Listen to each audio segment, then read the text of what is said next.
अगर हम judicial establishment और मिलिट्री एस्टेब्लिशमेंट की लड़ाई देख रहे थे, तो आप ये देख कहें कि जुडिशियल एस्टेब्लिशमेंट को शिकस्त फाश हो गई है और अब मुल्क में एक ही एस्टेब्लिशमेंट है और वो है मिलिट्री एस्टेब्लिशमेंट। मिलिट्री एस्टेब्लिशमेंट ने पार्लियामेंट की मदद से जुडिशियल एस्टेब्लिशमेंट को शिकस्त दी है और जुडिशियल एस्टेब्लिशमेंट की सबसे बड़ी नाकामी ये है कि उसने पार्लियामान से लड़ाई कर ली।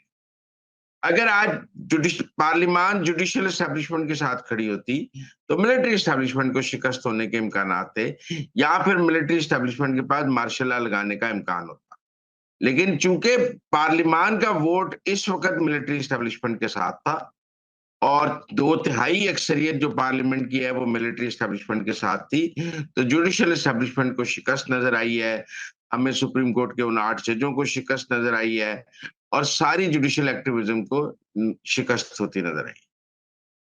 फिर पाकिस्तान तहरीक इंसाफ ने इजलास से बाइकॉट किया जी। और जिस पे आपने फरमाया कि अगर वो चाहते तो वो थोड़ा सा रास्ता बना सकते थे मंसूर साहब के लिए। तो आपको क्या लगता है कि ये जो इख्तलाफात हैं ये पीटीआई की क्या पार्टी पॉलिसी है? क्योंकि हमने देखा कि सीएमकेपी की जानिब से गुज़िश्ता रोज भी कहा गया था कि वो लोग जो बिके, जो नजरियाती हैं, जो ये है वो है, उनके बारे में तो हमें पता लग गया है, नाम हमारे सामने है और जल्द उनको आवाम के सामने भी एक्सपोज किया जाएगा। तो ये क्या हिकमत अमली अपना रही है पीटीआई? देखिए, पीटीआई 11 लोगों को शोकाज करने लगी है, उनमें वो लोग भी शामिल हैं जिन्होंने वोट नहीं दिया।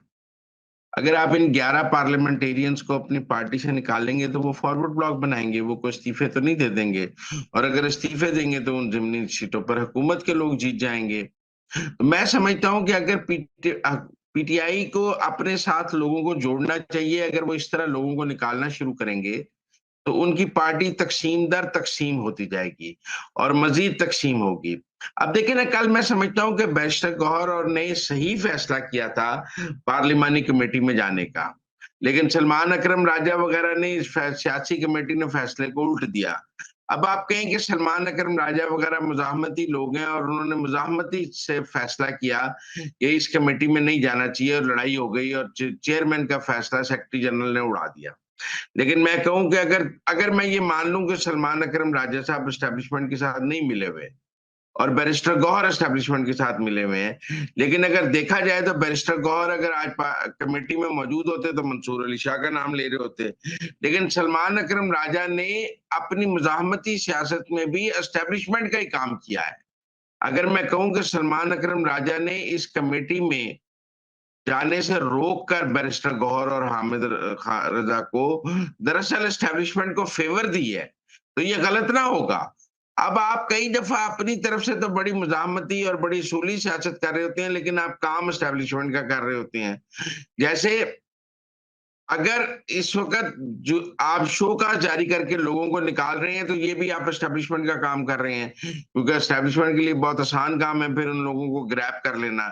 तो मुझे ये लगता है कि पीटीआई के अंदर की जो लड़ाई है उसका एस्टेब्लिशमेंट को बहुत फायदा होगा, उसमें तकसीम दर तकसीम हो जाएगी। अब आप देखें ना, जैन कुरैशी ने को पीटीआई के खिलाफ वोट नहीं डाला, जरका ने वोट नहीं डाला और लोगों ने वोट नहीं डाला, लेकिन चूंकि पीटीआई को उन पर शक है लिहाजा पीटीआई ने उनको निकालना और उनके खिलाफ ट्रोलिंग शुरू कर दी।